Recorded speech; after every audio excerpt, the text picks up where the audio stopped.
आज देवेंद्र यादव जी ने हमने मिलकर एक नई योजना को जनता के सामने रखा है नौजवानों के लिए, और हम चाहते हैं कि इस दिल्ली प्रदेश में जो लोग रहते हैं, जो शिक्षित लड़के लड़कियां हैं, जो बेरोजगार हैं, जिनको मौका नहीं मिल पा रहा है। पंजाब सरकार की पोस्ट मैट्रिक स्कॉलरशिप योजना 245 करोड़ रुपए आवंटित ताकि अनुसूचित जाति के विद्यार्थियों को मिले उच्च शिक्षा। अगर मुझे ये स्कॉलरशिप ना मिलती तो शायद मैं अपनी पढ़ाई जारी न रख पाती। 2,31,000 विद्यार्थी पंजीकृत, 92 करोड़ की रकम दी जा चुकी। मैं AI/ML हमेशा से पढ़ना चाहता था।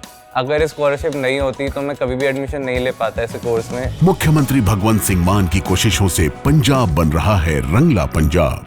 उनकी मदद करने के लिए हम लोग उनको कंपनीज के माध्यम से, फैक्ट्रीज के माध्यम से उनको अब्जॉर्ब करवाएं और 8,500 रुपये प्रति माह 1 वर्ष तक उनको ट्रेनिंग के लिए दें, ताकि वो अपनी गुणवत्ता को बढ़ा सकें, ताकि 1 साल के बाद अपने पैर पर खड़े हों। आज नौजवान को अंधकार दिखता है, ना तो केंद्र सरकार और ना राज्य सरकार। उनको चिंता है किसी के मकान पे कितना खर्च हो रहा है, किसी पे आरोप लग रहा है, कीचड़ उछाले जा रहे हैं, और एक टकराव की स्थिति पैदा हो गई है।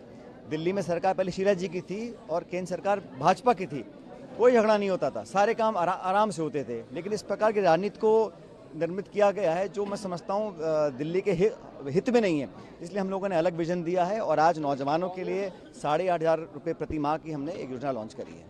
सीरियस मोड में देख रही है। निश्चित ही देखिए, हमारा फर्ज बनता है, क्योंकि पिछले 10 साल में जिस तरीके के हालात दिल्ली के हुए हैं, चाहे वो बीमारी से संबंधित हमारी योजना हो, चाहे महिलाओं को जिनको आज बेरोजगारी और महंगाई की मार झेलनी पड़ रही है उनकी योजना हो, और कहीं ना कहीं हमारी यह फर्ज बनता है कि जो दिल्ली का युवा है उसको एक सही डायरेक्शन में हम लेके जा सकें, और उसी के तहत युवा उड़ान योजना आज हमने लागू की है। आज हमने उसका अनाउंसमेंट किया है और इसके जरिए हम कोशिश करेंगे कि जितने भी शिक्षित बेरोजगार हैं उनको पहली कोशिश हमारी रहेगी कि किसी ना किसी कंपनी में उनको एडजस्ट किया जाए, और जिसको जब तक एडजस्ट नहीं कर पाएंगे 1 साल के लिए उसको 8500 रुपये की हम मदद सरकार की तरफ से पहुंचाने का काम करेंगे। आप नहीं दिखते हैं, कल राहुल गांधी की रैली भी है, तनाव मुक्त रहने के पीछे क्या वजह है?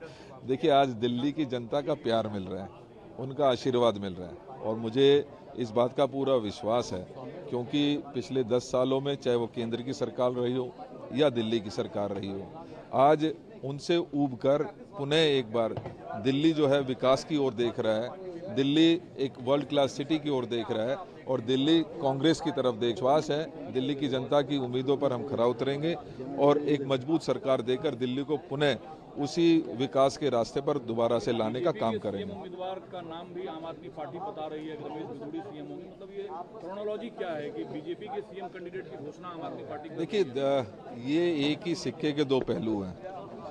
ये एक मजबूत विपक्ष को देख नहीं सकते और लिहाजा कोशिश करते हैं कि नज़रअंदाज किया जाए कांग्रेस जो मजबूती के साथ अपनी ज़मीन को इकट्ठा किया है और पुनः एक बार सरकार बना के बिल्कुल नज़दीक आई है, तो कहीं ना कहीं ये एक दूसरे के पाले में बॉल फेंक कर कांग्रेस जो एक मजबूत विपक्ष का काम कर रही है उसको नजरअंदाज करने की मात्र एक कोशिश रही है। सीलमपुर में तो सभी ज़्यादा से ज़्यादा मात्रा में पहुँचे, उनकी आवाज़ सुने, उनकी बातें सुने, क्योंकि उनके पास जो विज़न है दिल्ली के लिए, कल उसका भी अनाउंसमेंट हम वहाँ से करेंगे। तो सभी साथियों से, चाहे वो माताएं हैं, बहनें हैं, युवा हैं, सभी से अपील करूंगा कि आप सीलमपुर शाम को 5:30 बजे पहुंचें और राहुल गांधी जी का जो विज़न है दिल्ली के बारे में उससे अवगत हों। के तौर पर आप कैसे देखें, चूँकि कांग्रेस जो है युवाओं के लिए, दवाई के लिए, महिलाओं के लिए एक के बाद एक घोषणाएँ कर रही है, लेकिन दिल्ली चुनाव में नारे वही हैं आम आदमी पार्टी की तरफ से कि फिर आएंगे केजरीवाल। कल राहुल गांधी रैली करने जा रहे हैं, क्या तैयारी आप लोगों की है और यूथ को कैसे आप लोगों को लगता है कि कांग्रेस पार्टी अपनी तरफ ला सकती है? देखिए, मैं पहले आपको, ये दोनों ही पार्टियां बड़ा इतिहास में जाती हैं, तो मैं भी इतिहास में जाने का काम करता हूं। आज दिल्ली में जो कॉमन डिस्कोर्स से पार्टियां पैदा करना चाहती हैं, दोनों ही पार्टियां, बीजेपी भी और आम आदमी पार्टी भी, वो क्या कर रही हैं? किसी के घर के स्विमिंग पूल की बात हो रही है, किसी के घर के झूमर की बात हो रही है, किसी के 10 लाख के सूट की बात हो रही है और किसी के जिम की बात हो रही है। वास्तविकता में पूरी दुनिया में जो राजधानियाँ होती हैं उनका अपना इतिहास होता है, क्योंकि देश की राजधानियों में सारे कैबिनेट मिनिस्टर, हमारे देश के प्रधानमंत्री रहते हैं, मुख्यमंत्री रहते हैं, सारी एम्बेसीज हैं, उनके एम्बेसडर्स रहते हैं, तो एक अपना इतिहास होता है। तो इन घरों में पहले क्या हुआ करता था, मैं आपको बताऊं, मनमोहन सिंह जी की सरकार के समय में राइट टू एजुकेशन बना इन्हीं घरों में, वो शीला जी की सरकार हुआ करती तो बात होती थी इन्हीं घरों में बैठ के जॉब फेयर की, राइट टू फूड की, ये बातें। तो आप फ़र्क समझेंगे उस समय क्या होता था, राज क्या समय होता था। दिल्ली की जनता परेशान है। कांग्रेस पार्टी ने अभी युवा उड़ान योजना लेकर आई है, और ये योजना खुद बनाई हुई योजना नहीं है। देवेंद्र यादव जी ने थोड़े समय पहले दिल्ली में यात्रा करी, तमाम युवाओं से, छात्रों से मिले, संवाद करा, उसका जो निर्णय लिया कि कहीं ना कहीं युवा और छात्र अपने आप को ठगा हुआ महसूस करता है। तो मुझे उम्मीद है कि 5 तारीख को इस बार दिल्ली की जनता कांग्रेस पार्टी को चुनने जा रही है। तो ये मेरा